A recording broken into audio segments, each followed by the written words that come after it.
हर इंसान एक लड़ाई रोज लड़ता है, कभी खुद से तो कभी बाहर की दुनिया से। बाहर की लड़ाइयां तो एक बार जीत हार के साथ खत्म भी हो सकती हैं, लेकिन जो लड़ाइयां हम अपने भीतर लड़ते हैं वो कभी खत्म नहीं होती।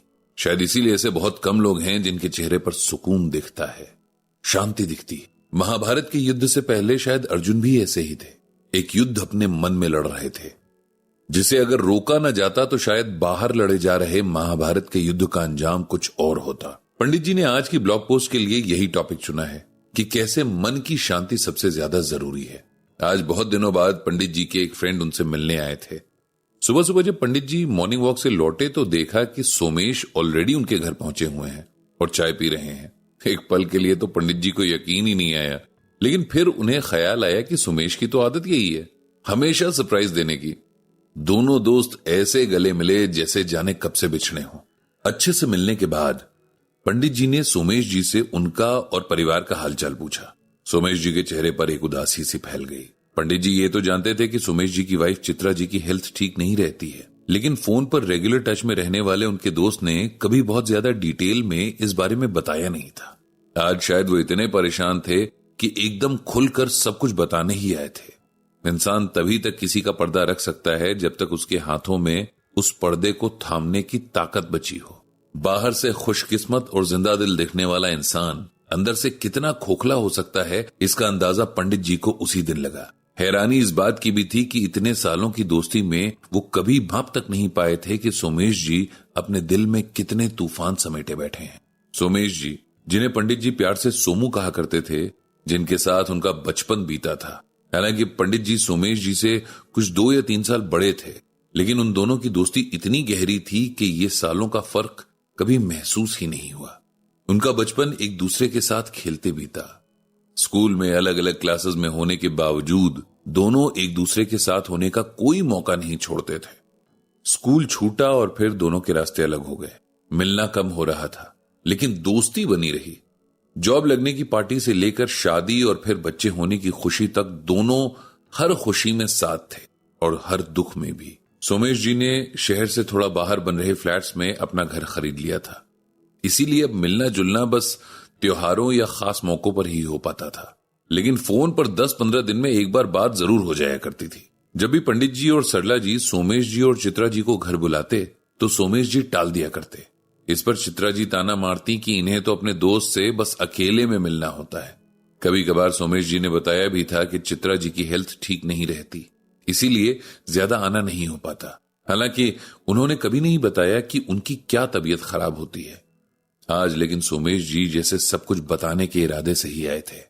उन्होंने बताया कि उनके पास वो सब कुछ है जिसकी इंसान ख्वाहिश करता है।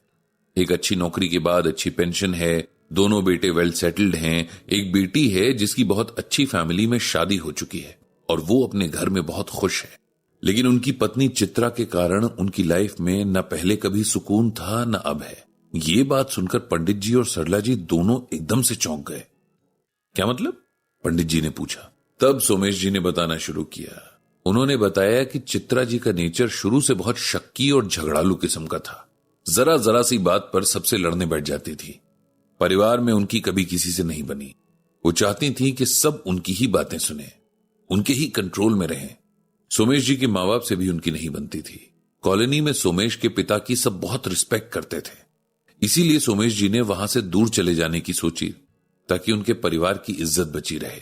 चित्रा जी को सबने बहुत समझाने की कोशिश की, सब कुछ उनके हिसाब से ही करते रहे, लेकिन उन्हें तब भी कोई ना कोई परेशानी लगी ही रहती थी। बच्चे भी धीरे धीरे उनके इस बिहेवियर से परेशान रहने लगे। किसी की सलाह पर साइकाइट्रिस्ट के पास भी लेकर गए। वहां उनके कई सेशंस हुए, लेकिन आखिर में कोई डायग्नोसिस नहीं निकला। तमाम फिजिकल टेस्ट भी हुए, लेकिन उनमें भी सब कुछ ठीक ही निकला।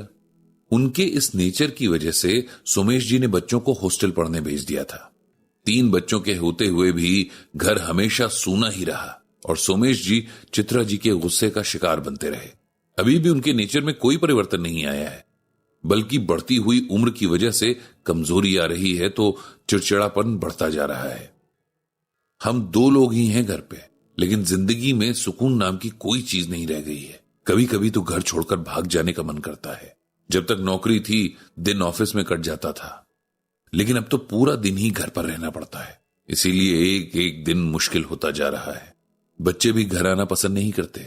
बेटी कभी कभार 1-2 दिन के लिए आ जाती है, उसमें भी यही डर रहता है कि बेचारी को कुछ बुरा भला न सुनना पड़ जाए।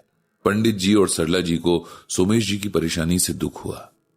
पंडित जी ये भी जानते थे कि बिना चित्रा जी का पक्ष सुने वे उनको जज नहीं कर सकते। क्या पता उनके इस नेचर के पीछे का क्या कारण हो। कोई बचपन की घटना या कोई ट्रॉमा इस गुस्से के लिए कहीं जिम्मेदार तो नहीं। लेकिन इस सबसे बाकी की फैमिली भी तो परेशान है। सोमेश की तो लगभग सारी जिंदगी टेंशन में ही कट गई। ऐसा भी हो सकता है कि खुद चित्रा जी भी परेशान हो, लेकिन उन्हें समझ ही नहीं आ रहा हो कि वो अपने नेचर को कैसे बदलें। फिर पंडित जी ने सोमेश जी को बहुत समझाया, उन्हें बताया कि दूसरों को या उनके नेचर को कंट्रोल करना तो हमारे बस में नहीं है, लेकिन हम खुद को तो कंट्रोल कर ही सकते हैं। जब भी कोई गुस्से में हो तब हमारा रिएक्शन काफी कुछ डिसाइड करता है। अगर हम गुस्से में कहीं उनकी बातों का जवाब तुरंत देंगे तो हो सकता है उनका गुस्सा और भड़क जाए। वहीं बात अगर कुछ देर बाद और शांत शब्दों में कहेंगे तो शायद उनकी समझ में भी आएगी और गुस्सा भी कम हो चुका होगा। उसके बाद पंडित जी सोमेश जी को गीता में भगवान श्री कृष्ण के कहे कुछ अनमोल वचन सुनाने लगे। योग और मेडिटेशन के बारे में भगवान ने क्या कहा है ये बताया और सबसे आखिर में श्रीमद् भागवत गीता का ये श्लोक सुनाया। राग द्वेषो व्यवस्थितो तर्योन वशम आगच्छेतो हस्य परिपंथिनो। यहां भगवान श्री कृष्ण कहते हैं कि हे अर्जुन, सभी इंद्रियों और इंद्रियों के विषयों के प्रति आसक्ति यानी राग और विरक्ति यानी द्वेष नियमों के अधीन स्थित होती है। मनुष्य को इनके अधीन नहीं होना चाहिए, क्योंकि ये दोनों आत्म साक्षात्कार के पक्ष में अवरोध उत्पन्न करने वाले हैं। अब ये तो ही वर्ड टू वर्ड मीनिंग। अगर हम इसे सिंपल शब्दों में समझें तो यहां भगवान अर्जुन के जरिए हमें समझाना चाह रहे हैं कि हमें अपने सेंसेस के कंट्रोल में नहीं बल्कि अपने सेंसेस को अपने कंट्रोल में रखना चाहिए। क्योंकि अगर सेंसेस ने हमें कंट्रोल में कर लिया तो हम खुद को पहचान नहीं पाएंगे। हम कौन हैं, हमारा इस जन्म के पीछे एम क्या होना चाहिए, ये सब छोड़कर हम बस अटैचमेंट्स के पीछे भागने लगते हैं और फिर कहीं नहीं पहुंच पाते। हमारी कोशिश ये रहनी चाहिए कि हमारा मन हमेशा शांत और प्रसन्न रहे।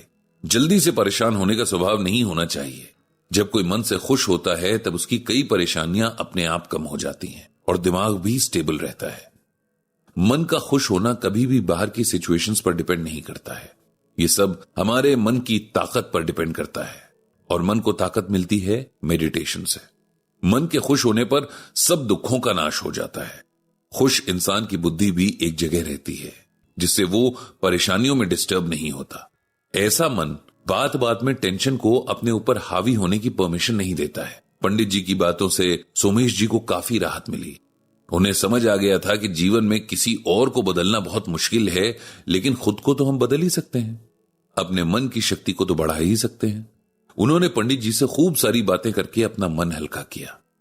इस दौरान सरला जी ने बहुत स्वादिष्ट नाश्ता तैयार कर दिया था। खाना खाने के लिए उठे तो पंडित जी ने एक बार फिर अपने बचपन के दोस्त को गले लगा लिया और कहा कि भगवान श्री कृष्ण सब ठीक करेंगे।